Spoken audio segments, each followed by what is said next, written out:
welcome everyone, and thank you to ZEDEDA for inviting me and for the opportunity to have a conversation with 4 other people whom I've not met before, who are all playing an incredibly important part in the energy transition. The title of this was really around macro trends in energy. And so I wanted to take a quick second, or a couple of minutes up at the top, to kind of frame how I see this. And one of the things that I've been talking about a lot lately is not everyone is experiencing climate change and the urgency around decarbonization at the same rate. I live in California. I live in Northern California. We are having a particularly brutal macro mega drought, and we have a lot of heat, a lot of wind, and it's very dry, and it's scary. And we've had a couple of different big events here with heat domes. And so the climate is a statistical concept. It is basically a mathematical way of describing an average. And we're beginning to shift from Goldilocks into really extremes. And just yesterday, for instance, I was having a conversation. I started in the morning in Germany with someone at Aachen University, who's my TAC chair. And he was talking about the floods, and I ended in Japan with them talking about the mega floods and the almost 4 million people who've been displaced because of the floods in Japan. So these extreme weather events, I think, are on everyone's minds. But for me, because I feel fire is nipping at my heels and I have a well that's going dry, I have a certain amount of urgency. And so sometimes I think part of my job is to actually say, come on, guys, we need to go faster, and we need to figure out what we need to do in order to go faster. So that's kind of the context. When I look at power system networks of the future, we're moving from kind of the mind that created the internal combustion engine and electricity in the mid-1800s, where manifest destiny and kind of dominance over nature was how people, that was the paradigm, and laws of the universe. And at the heart of it is going to be the ability to network electrons. And I know that electrons are physical things that need, something to be conducted over. But networking electrons really is around an explosion of data. And that data is the metadata about that electron that allows us to manage a low inertia grid. For those of you who don't know much about power systems, for the last 150 years, electricity and energy has been managed with inertia, and that's the balancing of supply and demands. So when we move to renewables, we have a low inertia grid. And so that, I think, is at the heart of the technology sort of challenges that face us. So with that, I'm going to shift it to my panel. And I guess I should just say who I am. I am the founder and the executive director of Linux Foundation Energy. We are an open source foundation at the Linux Foundation. And you can go online and you can see more about me. You can see about LF Energy, but really I want to give the panel here, because they're an amazing group of people, the opportunity to sort of introduce themselves and talk about what they see the mega trends are. I'm just going to go in sort of what's in my space. So right underneath me is Mike Burgess, and then Fred, and then Bob, and then Ivan. And if it's okay, what I'd like is just for you to take a minute to introduce yourselves, your role, where you physically sit, your company, and then kind of weave your response about what is the stack, what are the macro energy trends with regards to digitalization of energy. So thank you, Mike. Thank you. Dr. Shuli. My name is Mike Burgess. I'm a senior customer engineer at Google Cloud. My role is supporting, utilities worldwide. And I think that one of the key areas, and I live in San Francisco, sorry. One of the key or global trends that we're seeing is the need to both capture and analyze data from any sources quickly. So both, I would say, advanced AI ML at the edge, as well as being able to aggregate that data.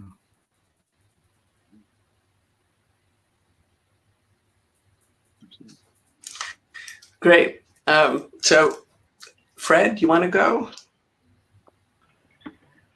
Sure, thank you. My name is Fred Cohagan. I'm the Senior Vice President of North American Strategic Initiatives for EDF Energy North America. I currently sit in Austin, Texas.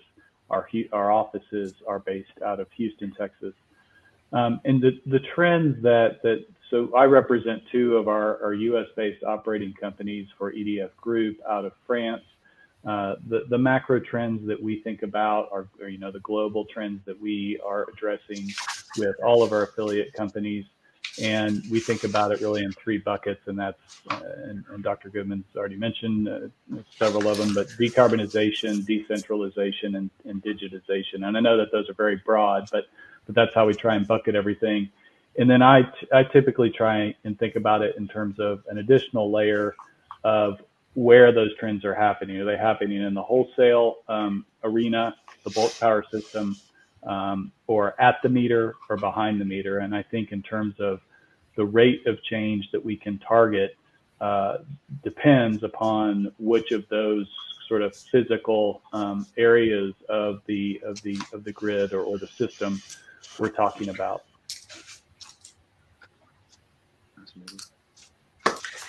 Great, thanks. Bob? Hi, everybody. My name is Bob Tafoya, and I work with Juniper Networks, and I'm the Director of Business Development for Critical Infrastructure and Industrial IoT there, and I'm coming to you from beautiful Newport Beach, California, where we are not experiencing quite the ugliness of Northern California, but I am very, very aware of the mega drought that we're in as well. So I do know where Shuli's coming from on that one, and it is terrifying. I'm responsible for the strategies and solutions and partnerships for critical infrastructure markets that we are trying to penetrate. And I currently serve as Juniper's principal investigator for a project ambassador. That's a collaboration between Schweitzer Engineering Laboratories, Juniper Networks, and Dragos and the Department of Energy. And our collective goal was to apply cloud-native technologies to improve the cybersecurity and the automation and the orchestration of energy delivery systems. So the mega trends from my perspective are probably a little bit more provincial. I view the megatrend of cybersecurity being a huge issue, and it's something that we are addressing with the architecture that we're building out. We're trying to build that, fundamentally into the architecture with zero trust, deny by default, forwarding planes, and just highly secure, highly authenticated communications from an automation plane, and cybersecurity built into every process and packet. So that's very important to me. The other one, obviously, is the energy transition trend, and very specifically the ramifications within the energy sector as it relates to the expense of repairing and replacing the infrastructure and the pace at which we are doing that, which is nowhere near where we need to be to get to where we need to be. I think that in a recent Bloomberg article that I read, given the average length of or age of a piece of infrastructure like a transformer, which was somewhere around 28 years, it would take us something like 231 years to complete the transition. And clearly, we'll get to this in a minute, but what I get up in the morning and try to figure out is how I could do my small part to accelerate that trend.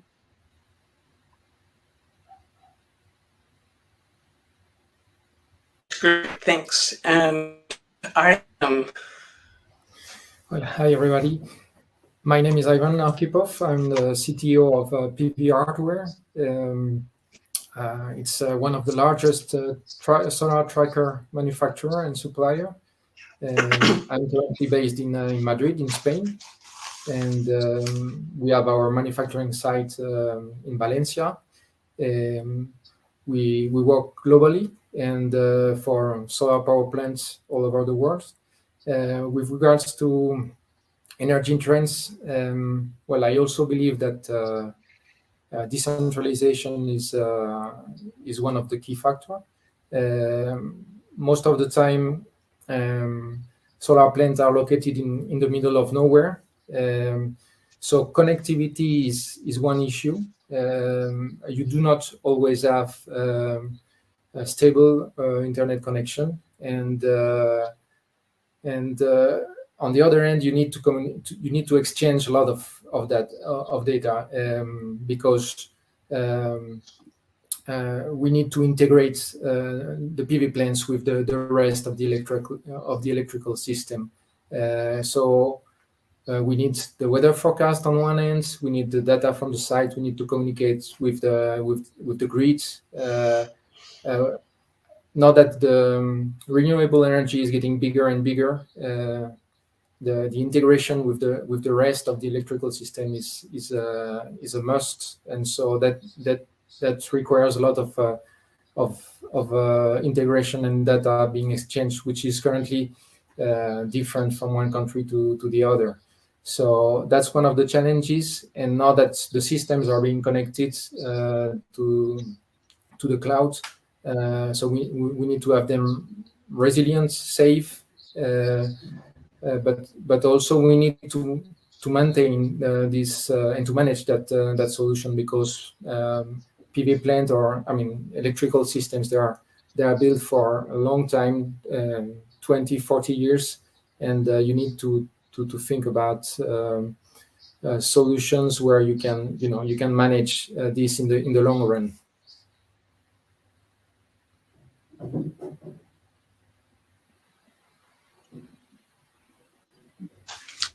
Great. Thank you. I'm going to kind of go back to what Fred said about decarbonization, decentralization, digitalization, because I think at the heart of decarbonization of where we're going, and we're flying the plane, and we're having to actually swap out the engine, because the altitude we have has enabled us to accelerate and to create the world that we see around us in many ways, in terms of the man-made world. So decarbonization and the transition to renewable, more low inertia, intermittent energy is really going to require a completely different model, which leads to decentralization. But there's a second decentralization that's not just the decentralization of the assets, but it's distributed computing. Also known as cloud. And cloud, I just want to define from my perspective, as we go into this, what gets you up in the morning, is that I don't think that cloud is a place. In other words, it can only be, in some remote data center somewhere, but it is a paradigm that enables, acceleration of computing power using distributed computing. And the decentralized and distributed energy requires distributed computing. And so what I think is really interesting about this group of people here is we've got hardware, and then we've got networking, and we've got, kind of data, and then we have a utility.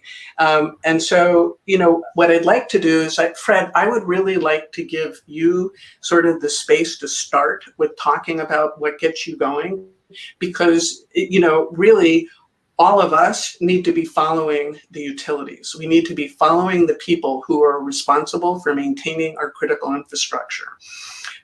So when you think about what gets you up, where do you think the opportunities are, talk to us about that, and talk talk maybe a bit about, where you see cloud or digitalization or things that are interesting to this audience of people who are listening.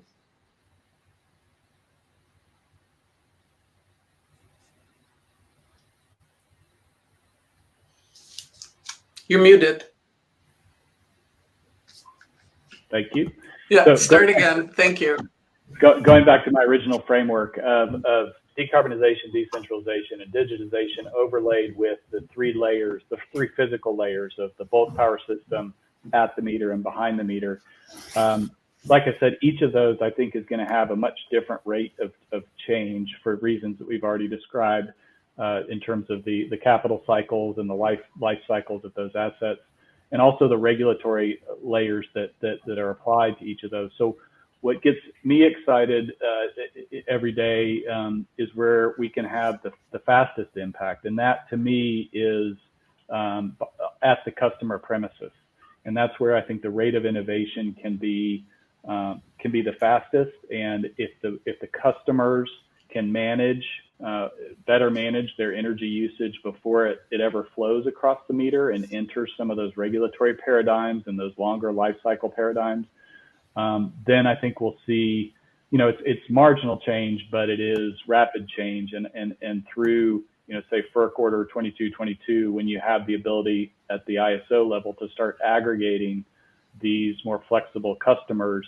I think you're going to see sort of the snowball effect.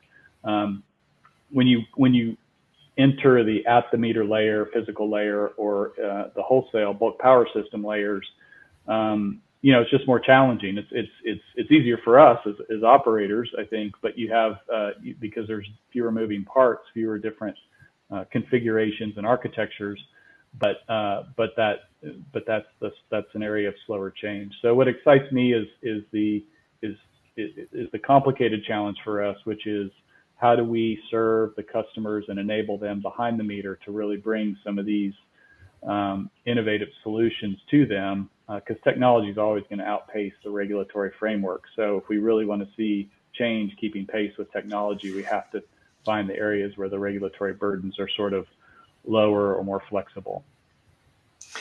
So just to kind of build on that, so are you talking C&I? Are you talking residential on that level? And then on the other level, are you talking simply loads, or are you also talking about resources for the grid? Well, I certainly think that we're seeing more loads be able to have the flexibility to act as resources. So the prosumer model is part of it. From our standpoint, we serve solely C&I customers, so I have sort of a C&I bias to my thinking, and I think that they have the size that where we can see market signals cause the intended outcomes. I think at the residential mass market level, it's a little bit more difficult to drive adoption. Kind of have to figure out how you nudge the consumer versus expect them to add another chore to their day of responding to a ding on their phone to turn down their air conditioner. I think there needs to be a lot of automation and nudging that goes on there. But then that sort of gets you back into a regulatory burden of consumer protections of how much of that decision-making can a retail provider like ourselves make on behalf of consumers. And we've seen that, we've seen that model frankly have some challenges when there are power price spikes and certain retail providers, not us, but certain retail providers have maybe not informed their consumers sufficiently, and then they find themselves on the wrong side of a volatility event. So in sum, I think the C&I market is where you can see the real adoption of some of the more innovative technologies, the more sophisticated end users, and the consumers with the budgets to adopt what the change that we need to see.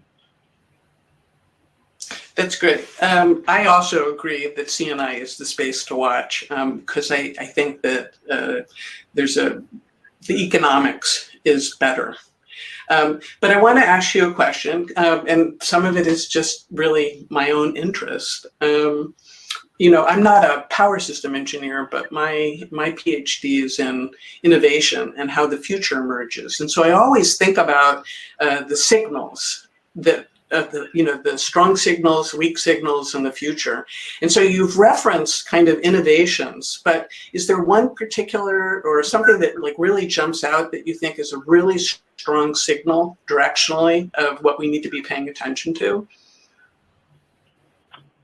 Well, I think that it's interesting, the signal. I think what I think is a very strong indicator of the trend, the acknowledgement of how important signals are, is maybe a way to say it, is for Order 2222, in as much as it really is a regulatory acknowledgement that we need to be able to take these individual loads and whether they're demand response or demand distributed energy resources, prosumers. We really need to be able to take these individual capabilities and aggregate them and treat them like any other wholesale asset. And so that is a regulatory signal, I think, that validates that pricing signals and other market signals should be acknowledged and available to the end user, and we can constrain that to C&I. I think that the ISOs being obligated now to come up with rules that will enable that is a very supportive signal of the end user, getting clearance to adopt, to invest in these types of solutions, and know that they're going to be able to see the price signals that will rationalize those decisions or compensate those decisions. Great. That actually is a great segue. I'm going to lead to you, Ivan. But I'm going to give you a second to collect your thoughts, and just so that you see how I'm thinking about this. It's like you have Fred, who's really talking about markets, customers, and markets, and you're out at the edge. And I don't know how much you sell into the U.S. market in terms of. I actually don't know that, but so I don't know if 2222 means something to you, but basically it's directionally in the United States saying we are going towards a distributed grid and away from a centralized grid, which really speaks to the hardware that you're selling that's at the edge. So, I'm kind of wondering if you were to go back to this question, what gets you up in the morning, what excites you, where do you think the opportunities are? And then we'll get to Bob and Mike, who are really in the middle layer, the comms pipes and the data spaces that exist between the hardware and kind of the markets and customers. So, Ivan. Yeah. So, well, to answer your first question, yes. The U.S. market is one of our key strategic markets, and it's growing. It has been historically one of the biggest market for the renewable energies, solar, and for tracking system as well. So really important for us.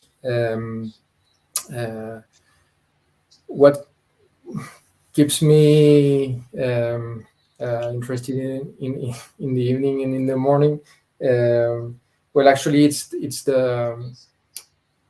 our main issue at the moment is basically the integration with the grids on a global base, because usually the grid codes are very different from one country to the other. So that's one thing that makes our integration a bit more complicated, and it's something that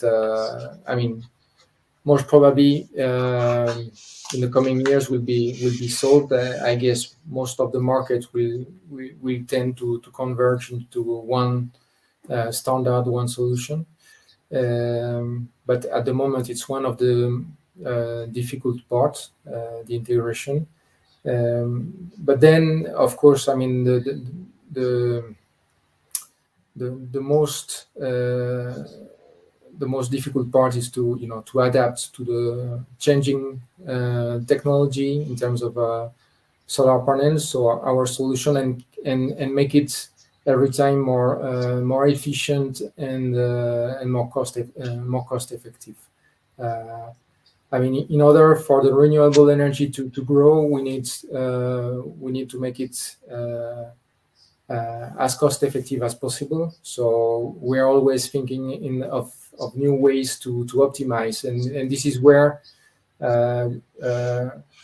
we reached a point where we need to have every time more data and be able to optimize. I mean, to see through AI algorithms and weather predictions how we can optimize the power production. I mean,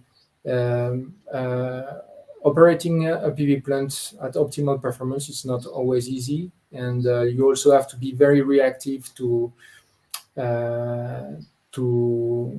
weather events like storms and hail and stuff like that. So you need to mix forecasts with the physical world, and I mean, we have now thousands of trackers being deployed globally. So we need to be updating constantly the systems in a safe way. We cannot do an update and risk that the system is not working. So it needs to be done in a safe and controlled way. But that's the only way we can scale the solution. Right now, the market is really big. As we said, the sky is the limit. So I think renewable energy will grow and will keep on growing for many years. And if we want to be able to help the energy transition, well, we need to be able to make everything cheaper and more resilient and be able to scale very fast. That's great. Thank you, Ivan. One of my members is Energinet, who's the Danish TSO, and they made an assertion last year that I actually am tracking to, which is that 50% of the energy transition is going to be digital. And of that, probably 80%, because of the 80-20 rule between commodity software and piping and plumbing, and proprietary software, probably about 40% is going to be open source. And the thing that you just mentioned about network codes and the fragmentation that exists in the market. So if you really want to go to market globally, the problem and the obstacle is, that all of these codes and everything are really complex and very different. And they're not harmonized, and they're under multiple different regulatory bodies. But the great thing about digitalization and code is the ability to abstract that. And I think that that's both the work that Bob and Mike are doing in terms of being able to make sure that that those signals and that data is getting to the operator in order to be able to commercialize. So I'd like to switch to, let's see, I think I'm going to go on the Juniper side and then to Google. And I know that security is in your top thing, so please do hit on that, because we haven't talked about it yet. But when you talk digital, you have to talk security. It's a must. It's just really quick anecdote before we get to my what gets me up in the morning.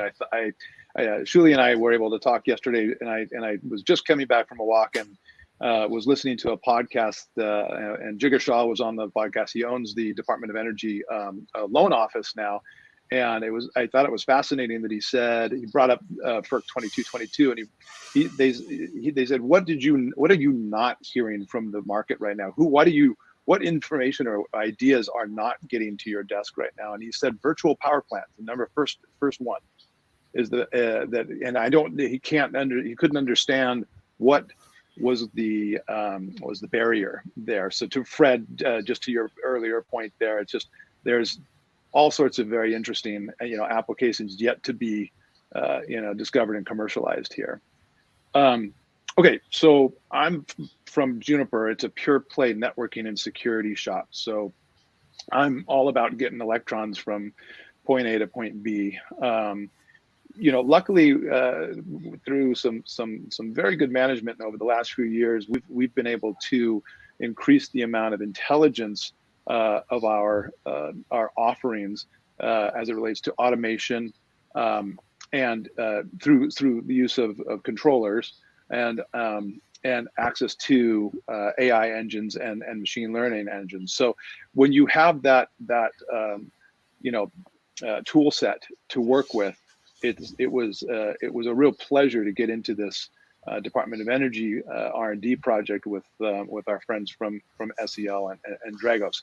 The goal there is to we want to accelerate the transition and support the transition. So we're looking to apply automation. And when I say automation, I'm talking about like literally Argo-based workflows. The Argo is the Kubernetes native workflow engine. So we're using cloud native technologies.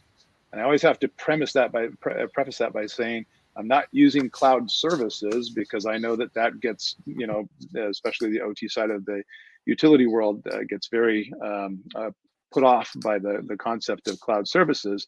And of course, round trip delays are a huge issue within the operation of the grid. So clearly that's not what we're talking about. But cloud native technologies are resilient, and Kubernetes, Argo, they're resilient, and they just really offer up a tremendous amount of capability that allows us to, well, I'll put it to you this way: I can now share information between 3 vendors without creating an API, because we've created a data structure instead, and we've created adapters, and those adapters are frictionless.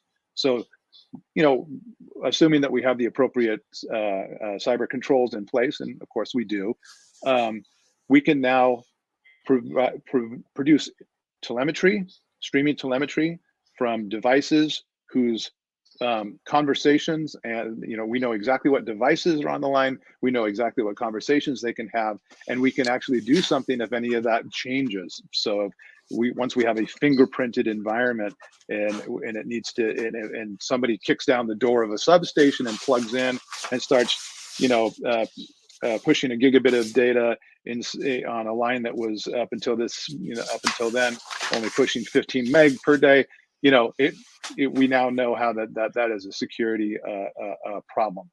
So, what I find fascinating is having worked with my partners, is the elasticity of the technologies in both directions. There are paradigms within the OT world that definitely benefit the IT world. The concept of zero trust and deny by default, that was probably represented in the form of a RS-232 cable.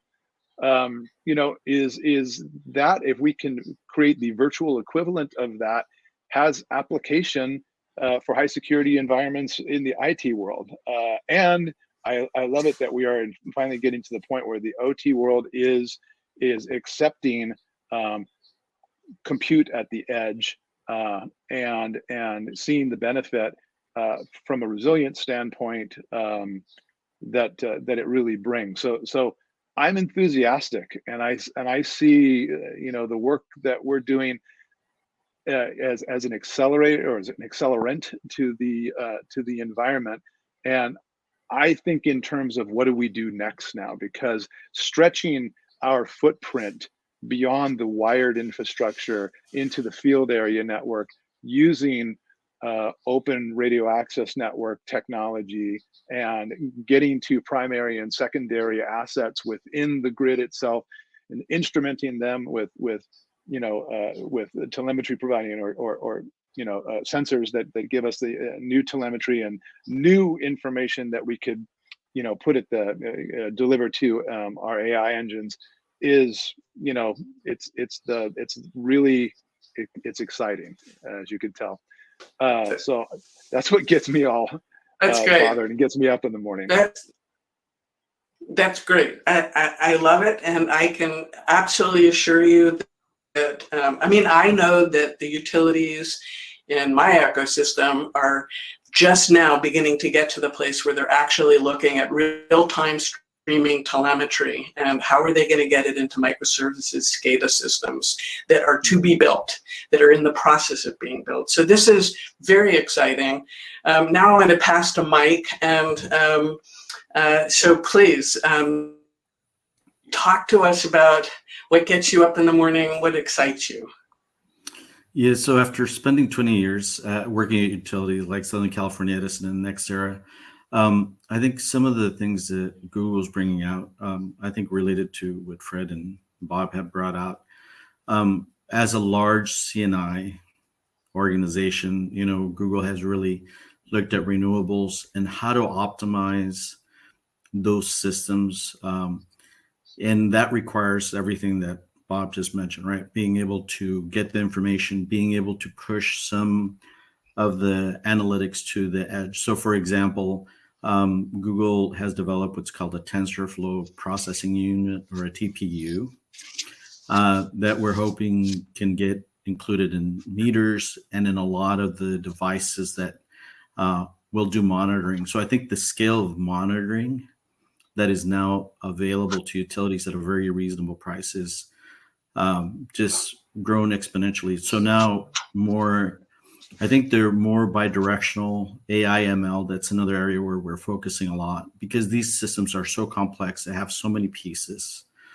And to Fred's point, not at the consumer level, but really at the back end of managing these networks. Because again, with renewables, you don't know when the sun's going to be shining. You don't know when the wind's going to be blowing. So you need a much more dynamic. And so we've actually, with our sister company, DeepMind, we've actually developed some algorithms that allow us to do optimization of platforms to, again, try to maximize it, like, for example, at our data centers and so on. The other thing that we also are trying to bring to utilities is what I think a lot of companies in the Bay do, or new technology companies, is the idea of iteration, quick iteration. Traditionally, I was an enterprise architect at these other organizations. It would take months to get the hardware set up, installed. Now you don't have to do that. Now you can experiment and iterate both with all the pieces, right? The TPUs, the machine learning. And I think that opportunity to bring data from many sources. One of the challenges I personally see is, and ideally through open standards or the IEC SIM or others. And I know, Shuli, Dr. Goodman, you want to do the open software also, which Google does support open source software. We use a lot of it. But the idea would be that letting multi-vendor solutions, because I think utilities now, that as they're going more and more renewables and as CNI customers are pushing more for it, there needs to be more collaboration among the utilities than has existed before. And I think there's a lot of IP concerns from the utility perspective on sharing that. But I think that we won't be able to really address some of the big challenges unless we set up or have a regulatory environment that supports them. That's great. I can't wait to get together and talk with you about your TPU because we've been talking about this, kind of moving beyond PMUs in terms of measurement for telemetry. And I love what you're talking about, and that's precisely what utilities need. And moving beyond vendor lock-in, I would say, is what every single utility on the planet is thinking about right now. It's like, what do I need to buy? What do I need to build? What kind of capacity do I need to have? Which takes us to the people question. And I think we have 10 more minutes. Am I off, or? I think we do. Okay, we're going to keep going until somebody brings out the hook and takes us off. So I think that we can talk about, we can collapse question 3 and 4 together. I'm an old management consultant person, so people, process, and technology is really something that I think a lot about, and particularly in the utility space because of kind of an aging utility population, and because of the regulatory constraints and issues, and because of the needs for collaboration. Talk to me kind of in closing comments, like 2 or 3 minutes, 2 minutes max, I think. What are you thinking about in terms of the people issues? What part of it is most of a challenge to you? And what would you be asking of your colleagues in other industries who are sitting in different places that would help you? And I'm going to start with Fred, go from utility to the edge and infrastructure, and then to comms and to data. I'm just going to follow that because that makes the most intelligence to me. So Fred. Yeah, sure. Thanks. Well, I guess in terms of a closing comment, one thing I would just mention to wrap up some notions that I've heard is, Ivan discussed more data. I think Mike was really discussing almost the instantaneous pervasive access to existing data. And I think that's an important distinction for us is, in a lot of cases, the data that we need, if we refer to that as shared infrastructure or shared assets, it is there. It's just not there in the time or the manner that we need it. So I think a lot of what is the potential here is to make the existing data available quickly and in a standard way so that all these different commercial applications can use it in the time, in the relevant time period. So just wanted to maybe highlight that distinction. It's not always more data. That's a great distinction. That's important to a lot of new technologies where the data doesn't exist, but a lot of what we deal with has existed for 100 years. We just don't have the right access to it today. So in terms of people, I tell you, you prompted us with this question. It is one of our most difficult challenges. And so I think the way that we think about it, since we do straddle really the OT and the operationally intensive requirements of the physical markets in which we operate that have to, reprice in less than 5 minutes, and we've got 24/7 operations, and we're dealing with critical infrastructure. That is a skill set that, as you mentioned, Shuli, is increasingly hard to find. So really our approach to people is we've got to find the right partners. We've got to find the right ways to collaborate with the areas that, the new workforce is frankly more interested in entering, and we got to figure out how to bring them adjacent to our core OT operations and physical operators, and figure out how to partner in an effective way to innovate, to bring collaborative innovation. And I think that's especially true in the regulatory space, where I mentioned before, is creating, as I think we all appreciate, some of the friction that is challenging innovation here. That's great. Ivan. Well, as we said before, we're talking about critical infrastructure, so safety and having everything super stable is very important, and because of that, people tend to work with the already known technology. Sometimes we do not realize that, but I mean, in substation, I've seen, recently systems that are working on very old operating system, and that's we put because, we know they are stable, but on the other end, that's also that can also be a source of issues in terms of cybersecurity. So I think traditionally the SCADA world has been, very conservative in terms of, only using very proven technologies. But there is so much potential with the IoT. I think what the industrial IoT is bringing to the table is really fits this digital, decentralized type of energy. So yeah, that's the thing. I wish, like, we need to have the people open to, yeah, to those new standards, protocols, and see really how we can, we can move forward and implement this as fast as possible, because it is, I think it's essential if we want to have if we want to be able to scale, to make it cheaper, and to move. I think the new IoT technology is bringing a lot to the table. That's great. Thank you, Ivan. Bob. So I think I go back to the people issue as well. Yes, I agree with you. The OT workforce is retiring in much greater number than the IT, and they're not being replaced anywhere near at the replacement rate. So automation has to happen, and access to new services has to happen. Adoption of anonymized, non-sensitive, cloud services using non-sensitive information that might give you a larger idea about threat detection or threat landscape on a broader basis, shared information between utilities or other critical infrastructure sectors is kind of a no-brainer.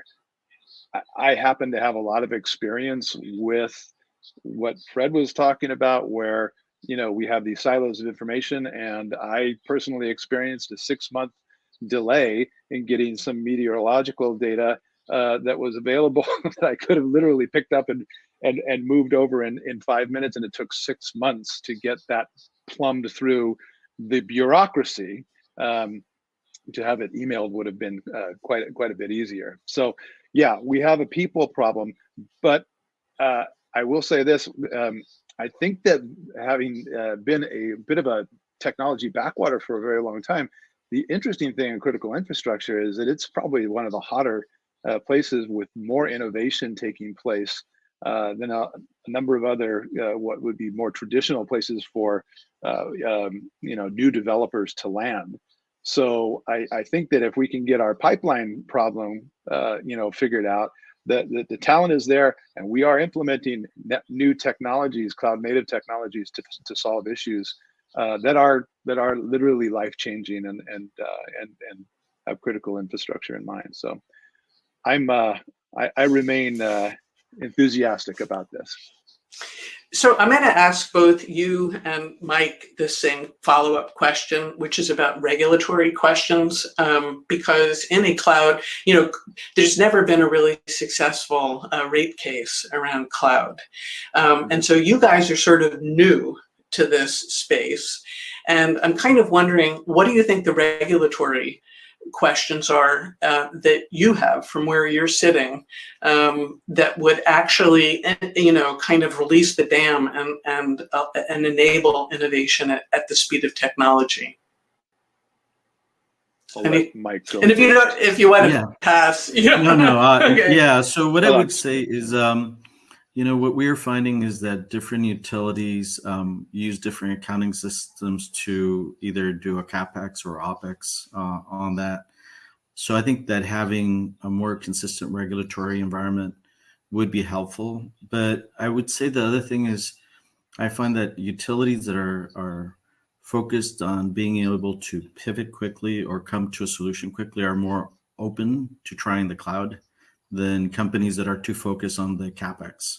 So the illustration I always say is, or the saying, penny wise but pound foolish. So in this case, they may be leaving dollars out there because they're making a few pennies on their data center. So there's, so at some of the utilities I worked in the past, one of them was a very aggressive adopter of cloud. And because of that, they were able to seize quite a bit of market share. And so I think that if utilities are a slow ship to turn, and in a regulatory environment that could help that, because really, I think it would benefit ratepayers also.